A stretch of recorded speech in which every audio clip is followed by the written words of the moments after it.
నాకైతే తెలియదు కానీ మీకెవరికైనా తెలిస్తే కనుక కింద హైడ్రోఫోనిక్ గంజాయి అంటే ఏంటి అనేది కింద కామెంట్ రూపంలో తెలియపరచండి.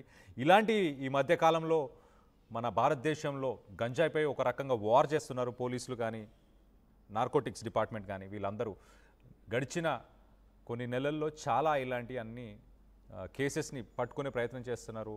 స్పెషల్గా టీమ్స్ని ఫామ్ చేసి పట్టుకునే ప్రయత్నం చేస్తున్నారు. చూడండి, అన్ని బట్టల మధ్య అంత ధైర్యంగా అవన్నీ పెట్టుకొని ఎలా వచ్చింది? నాకు తెలిసి ఆ టీషర్టు అదంతా ఆ మహిళనే అయి ఉండొచ్చు. ఆమెతోనే తీస్తున్నారు మొత్తం. చూడండి, బట్టలు ఒక్కొక్క షర్ట్స్ మధ్యలో పెట్టి మరి తీసుకొచ్చింది. ఫస్ట్ గ్రీన్ కలర్ షర్ట్లో చూస్తే ఒక ప్యాకెట్ కనిపిస్తుంది, ఇంకో ప్యాకెట్ కూడా దాంట్లోనే ఉంది. సో బట్టల మధ్య దాన్ని పెట్టి తీసుకొచ్చే ప్రయత్నం చేసింది. ఆ మహిళ మరి ఒక పెడ్లరా, లేకపోతే ఆమె ఒక అడిక్టా, లేకపోతే ఆమె ఎందుకు తెచ్చింది? దుబాయ్ లాంటి దేశాల్లో అంటే ఎస్పెషల్లీ ఈ మిడిల్ ఈస్టర్న్ కంట్రీస్లో అసలు మత్తు పదార్థాలు అంటే వాటి జోలికి వెళ్ళినా చంపేస్తారు అక్కడ. అలాంటివి మీరు తీసుకున్నారు, మీరు సేవించారని తెలిసినా కూడా పబ్లిక్గానే మిమ్మల్ని చంపేసే ప్రయత్నం చేస్తారు మిడిల్ ఈస్టర్న్ కంట్రీస్ ఎస్పెషల్లీ.